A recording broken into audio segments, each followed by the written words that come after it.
Howdy, folks. Woodja Walls from NeedCoffee.com here. Back again for another Wayhomer review. Did you miss me? Well, it's been a little crazy. I've been sick, and the hell puppy's been sick, and we've all been sick, and it's just been crazy. But we're playing catch-up, so come, join me. Here's how it works for the uninitiated, and for those who have forgotten, since I've been gone for a little while. I've just left the cinema. I've forgotten myself. I've just left the cinema where I have seen a film, and I'm going to tell you about that film on my way home. And today, we're here to talk about Oz, the Great and Powerful.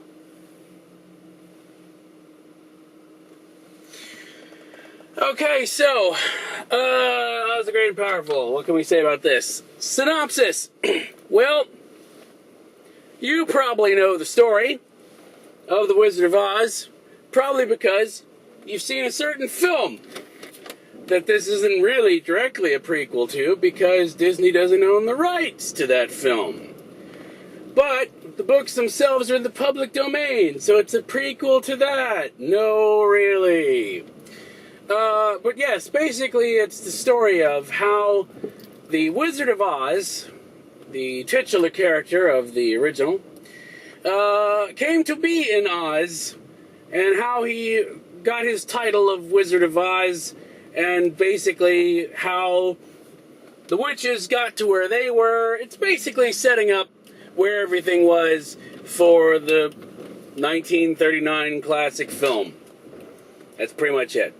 It's pretty much your synopsis. Okay. Here's where I am for this film. Going into the film. Allow me to contextualize the shot. I was very nervous going into the film because it looked like it might be eye candy at best. I do like James Franco quite a bit, considering that not even for his performance on 127 Hours, which left me scarred for life. No, not even that. It was more impressive than that was the fact that he was the only good portion of Green Hornet. And that's a film with Christoph Waltz in it, okay? And also, he and Mila Kunis, reunited here, were funnier in their small bit of date night than the entire rest of the film with Steve Carell and Tina Fey, who are funny people. So, he's done some impressive work. So I felt like I owed it to him to at least see the film.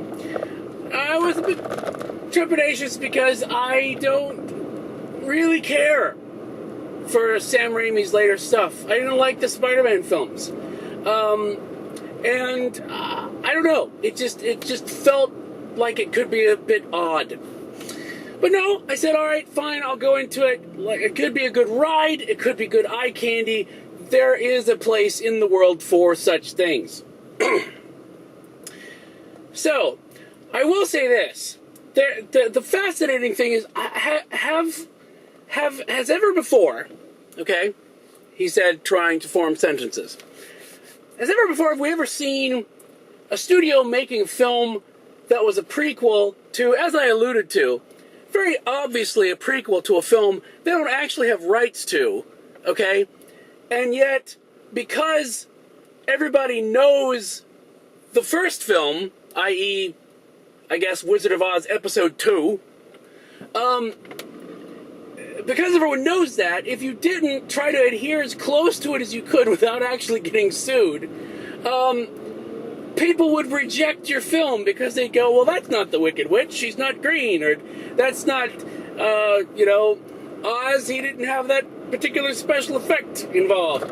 Things like that. You have to have certain things in there, because otherwise people won't get it. Now, even if you go back to, the original source material, because, I'm sorry, I know there's a lot of fans of the books out there. I'm not as familiar with the books myself. I did a little reading on them when I was writing my own Wizard of Oz story, because it's a fun world to play in. But most people don't know the books. So you could say, oh no, we're going back to the original source material, all you wanted, and you'd still have people going, I don't care, she's not green, or whatever strange things, weren't in the books that were made it into the film. So I just find that fascinating, that you're trying to adhere to a film that you can't really adhere to too closely. Really weird, because they basically set up, no surprises here, they sort of set up for it to end where episode 2 picks up, right? Well, later, obviously, because time has passed. But, so that's sort of interesting. So, let me tell you some good things. Let's talk about good things first. The good things are, well, James Franco. I liked him quite a bit. Not that he was trying to completely be Frank Morgan from the original, but I liked what he was doing. I didn't exactly like everything about how they had written his character. He was, almost a little bit too flim-flammy, if that makes sense. There's a certain point at which you go, okay, just stop. But that wasn't his fault. I liked what he was doing rather a lot.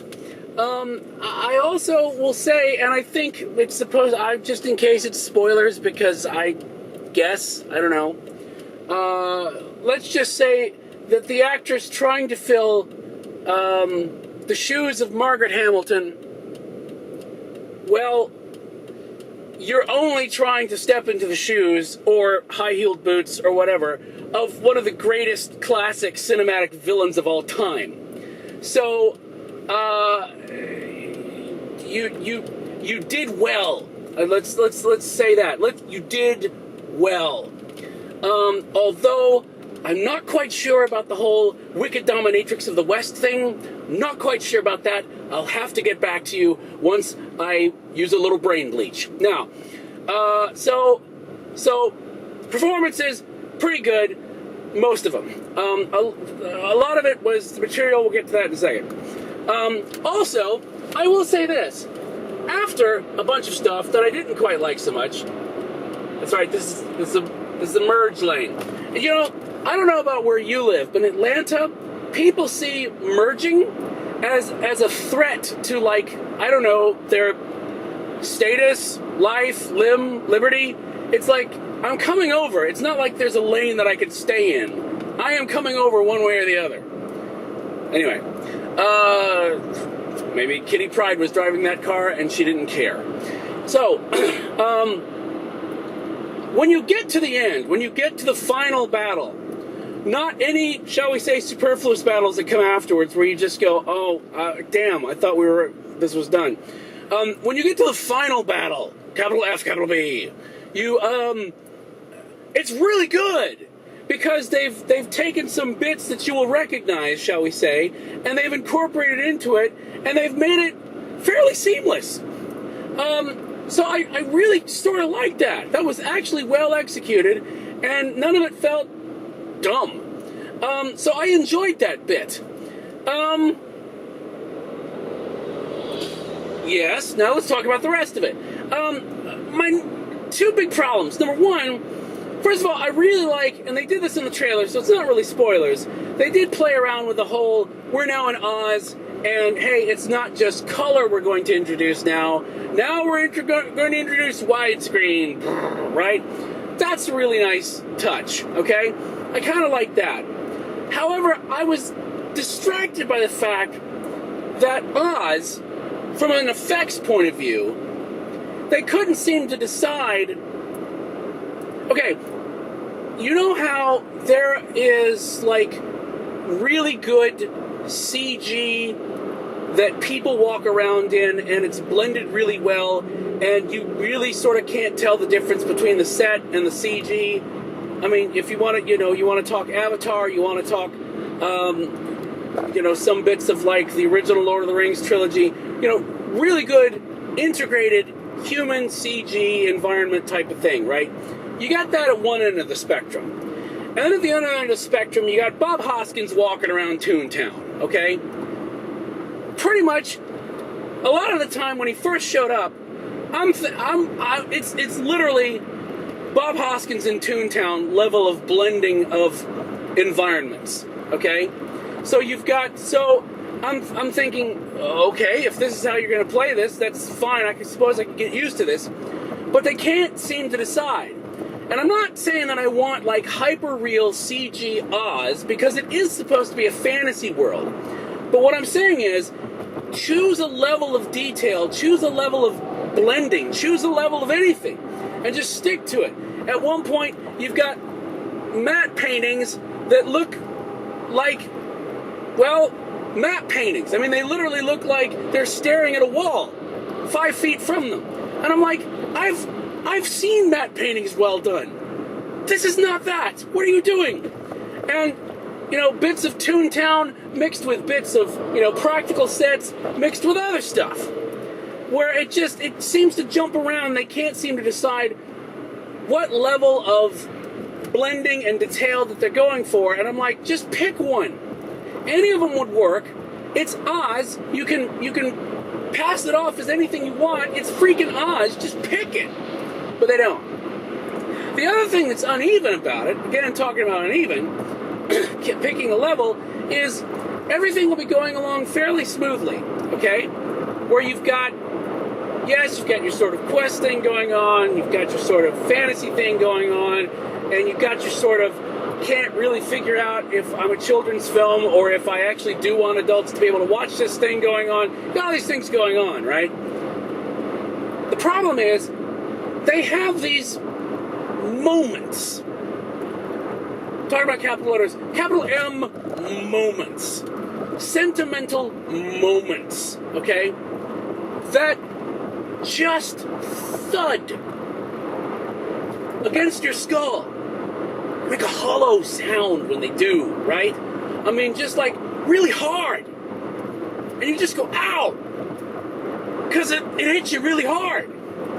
And it's a shame, because a lot of what the message is in the film, it's weird, because they're not even driving the message like it's a message. It's a message, right? Said in a normal tone of voice. But these sentimental moments are just so heavy, and it's almost like they have...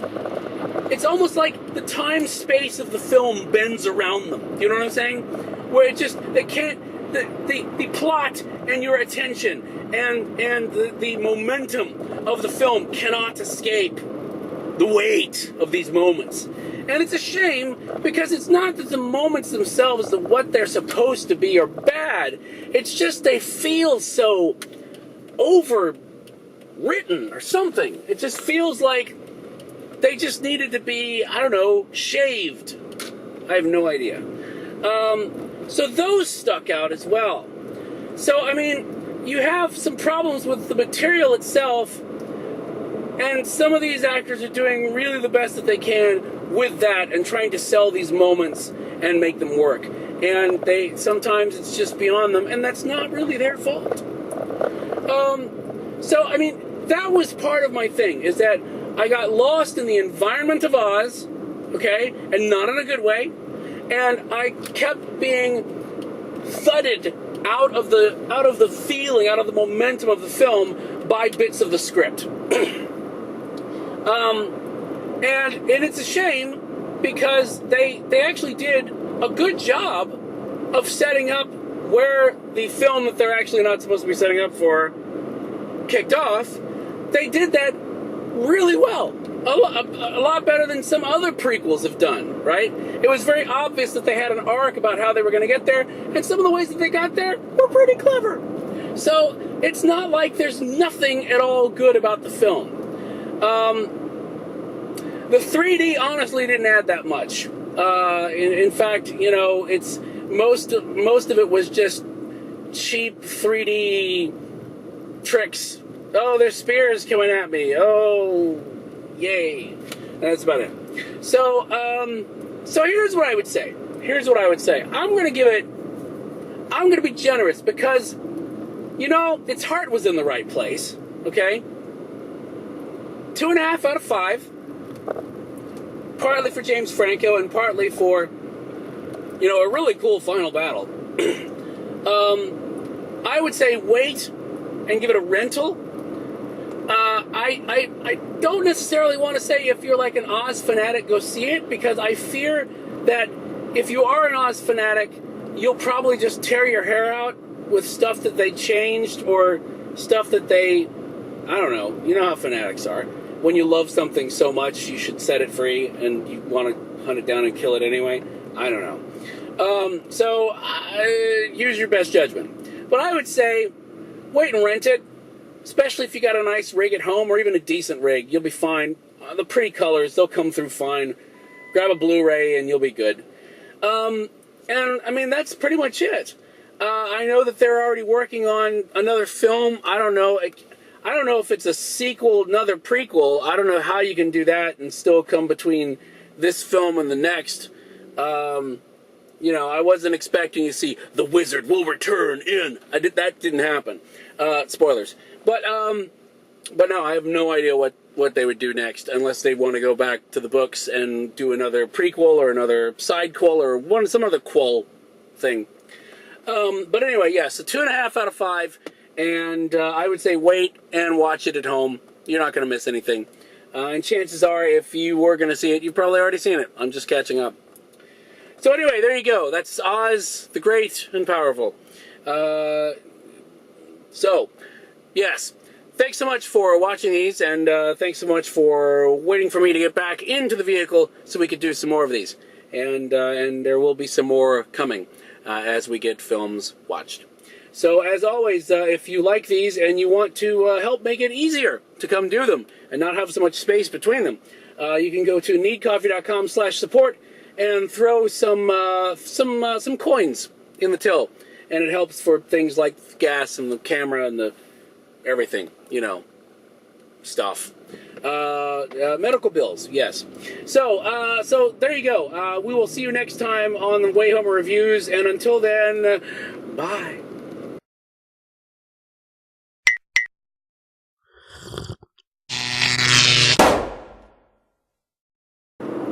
One thing does occur to me, is that if you wanted to depart completely from the timeline of the film, because there is a Super Soakers movie out there that's in development, and I'm not lying, it's out there. What you could do is, if you think about it, if you arm some people with Super Soakers, you can have a Wicked Witch bloodbath. Think about it. Just think about it. And then stop.